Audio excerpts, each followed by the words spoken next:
Hello everyone, welcome back to my channel. I hope you enjoyed my last video, which was a great chat with the lovely Katie Fairman from WTF1.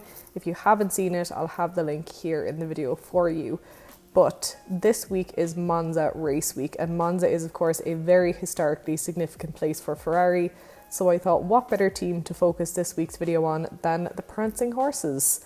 And I don't know about you, but I would be willing to put money on the fact that they couldn't wait to get out of Zandvoort after that amateur hour moment where they somehow expected Carlos Sainz to drive his car with only 3 new tyres instead of 4, and then left a wheel gun lying around for Sergio Perez to drive over.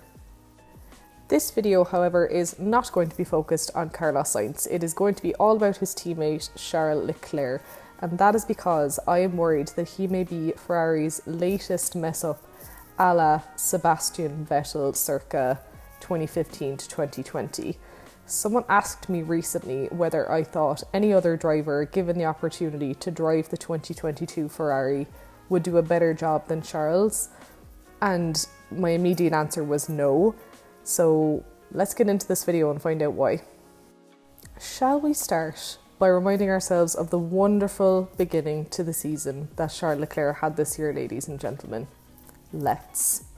He had a first place in Bahrain, second place in Saudi, and a second win in Australia. So the Monegasque driver really couldn't have asked for a much better beginning to 2022. We were all talking about the dominant performance of the Ferrari and the fact that Carlos Sainz appeared to be potentially submitting too quickly to the role of number 2 driver.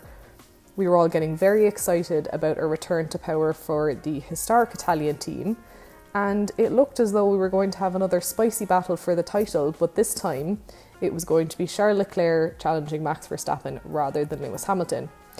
However, we spoke too soon, didn't we, F1 fans? The next 3 races of the season did not fare as well for Charles. He was 6th at Emilia-Romagna, suffered a DNF in Spain, but in the middle of those 2 weekends he did manage to secure a P2 in Miami. It was around this time of the season that we started to see a Max Verstappen resurgence for real, as he won all 3 of the races that I just mentioned. And simultaneously, things at Ferrari were starting to fray at the edges. Leclerc was making mistakes on track, Carlos was crashing with regularity, and reliability was becoming a problem as the team started to see the consequences of the trade-off they had made between performance and reliability in the design of their 2022 car. Monaco has never treated Leclerc well in F1, and the 2022 Grand Prix to some extent stayed true to form, but this time it was down to Ferrari mismanagement. They botched the tyre strategy, and a disastrous double stack pit stop meant that the hometown boy could only finish 4th after originally taking pole and looking very strong. Baku saw another engine failure and ensuing retirement for Leclerc, whose luck really began to run out at this point, and he earned a new unwanted record of 3 pole positions in a row that he had failed to convert to race wins. Carlos Sainz may have taken his maiden F1 victory at Silverstone, but it definitely wasn't thanks to his team's strategy calls.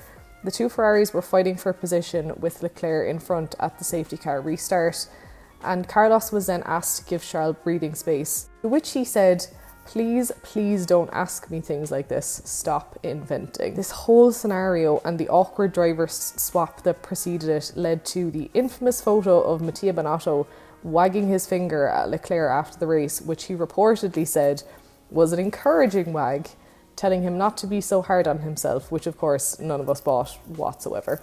Hungary brought us even more Ferrari woes, with 2 slow stops hampering Leclerc's race and adding to his frustrations enough for him to describe the team's level of mismanagement as a disaster. Nobody was disagreeing with him, except of course for his boss Binotto, who steadfastly always sticks to his guns where Ferrari decision making is concerned.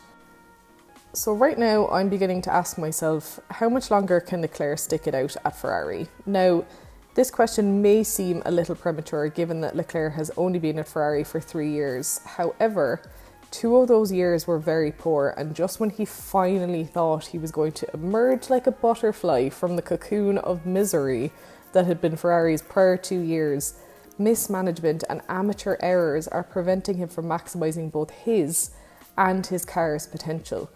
I don't even need to imagine how frustrating it is for him because it's literally written all over his face whenever something goes wrong. I know that it's usually the dream of every F1 driver to race for Ferrari at some point in their careers, but let's not sugarcoat the fact that this team is capable of truly running drivers into the ground. After an absolutely storming start to the year, Leclerc now finds himself more than 100 points adrift from Max Verstappen, with no prospects of challenging the Dutchman for the 2022 Drivers' Championship, even with 7 races remaining to the end of the season. Unfortunately for Leclerc, much of the trouble he has faced has come from his own team and from forces outside of his control, which are unlikely to go anywhere anytime soon. My concern is that Charles Leclerc is potentially suffering a similar fate to what befell his former teammate Sebastian Vettel when he was at the team between 2015 and 2020. Like many drivers before him, Sebastian Vettel considered joining Ferrari to be a dream come true in his F1 career, and he said as much, quote, "The next stage of my Formula 1 career will be spent with Scuderia Ferrari, and for me that means the dream of a lifetime has come true. The Scuderia has a great tradition in this sport and I am extremely motivated to help them get back to the top. I will put my heart and soul into making it happen." At the beginning, it seemed like Seb's heart and soul was going to be enough for Ferrari. Things started out well and he was a championship contender in his first 3 seasons with the team.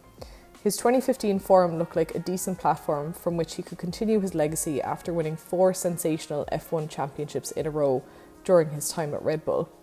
Unfortunately for him though, the Ferrari dream did not last as long as he thought. Although Vettel achieved 7 podiums in 2016, he did not win any races and ended up 4th in the Drivers' Championship standings that year. 2017 and 2018 both started much more promisingly and he was yet again taking the fight to the silver arrows of Lewis Hamilton and Valtteri Bottas. However, reliability dogged the second half of the season in both cases. Sound familiar? And Seb spent 2 years coming second to Hamilton in the championship. I don't want to do it, but let's talk about 2019 and 2020.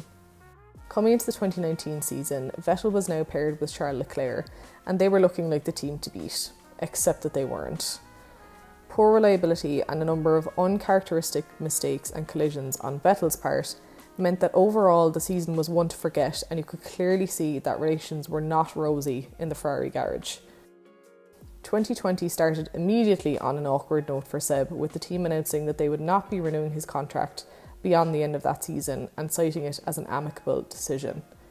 I think we can all agree that amicable was the wrong word to use, however, and if you've watched any Drive to Survive footage of Vettel taking part in press briefings with Ferrari from his last year with the team, you'll see very clearly that he was not happy with his lot.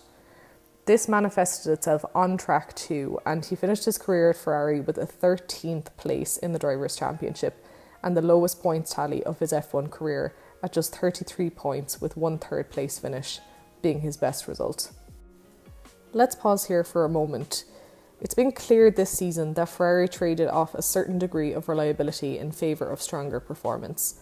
While I completely understand the reasons behind that choice, in my opinion, you need to be as strong in as many facets of your operations and strategy as possible if you're going to make up for the difference in reliability.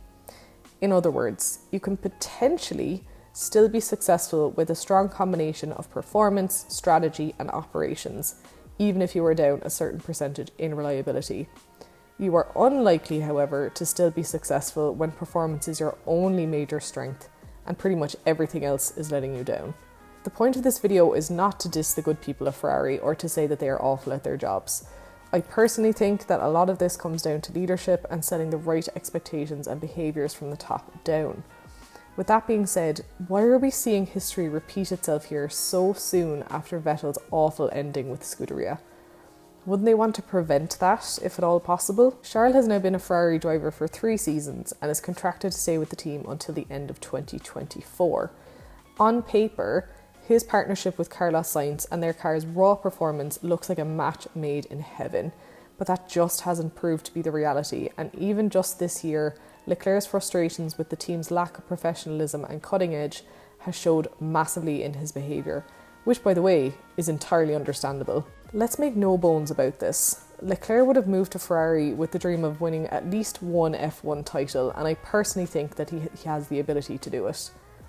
Unlike Vettel, he did not already have 4 titles under his belt when he started with the Scuderia, and the 2022 title is now unfortunately out of reach. So the question I'm asking is, how does Ferrari prevent Charles Leclerc becoming another Sebastian Vettel? Frustrated with the team, disappointed with the level of performance, and ultimately just waiting for an out. Thank you for tuning into my latest video, folks. You know the deal as always. Hit the like button and drop a comment below to tell me how much longer you think Charles Leclerc will be a Ferrari driver. I am very interested to hear your thoughts. And until then, take care and enjoy your racing.